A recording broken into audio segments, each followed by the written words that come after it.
Thursday morning, and thanks for checking out your Mr. Quik forecast. We have warm temperatures relative for this time of year, with temperatures into the mid and upper 30s this morning. So step out, really just need a jacket. Going to be a very nice day today with mild temperatures. It'll feel a little more like spring today, so be sure to enjoy it. We deserve it. Looking at the forecast today, again, we're expecting highs in the lower 50s this afternoon.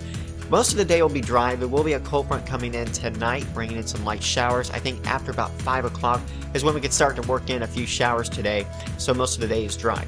As we go into tomorrow, definitely going to be much colder behind the cold front. Now, looking at the cold front tonight, the moisture is going to be very limited, so we're only looking at a few showers, and that will be it.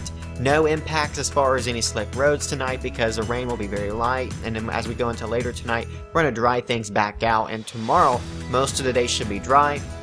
As we go into Friday night, I think here in Indy we are probably going to stay dry. There will be a disturbance to our south, bringing some snow towards the Kentucky border Friday night. And as we go into the weekend, weather looking pretty good Saturday before our next system will come in on Sunday. So looking at that disturbance that I mentioned on Friday night into Saturday, areas along the Kentucky border there into southern Illinois seeing some light snow.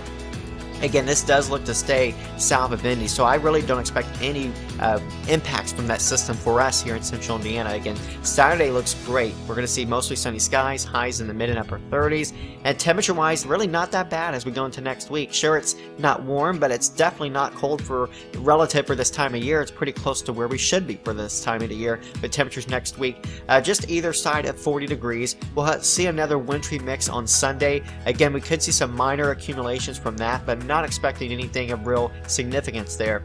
And then next week, temperatures close to 40. Our next system will come in towards Wednesday of next week with another opportunity for a wintry mix. Thanks for watching. Hope you guys have a great day.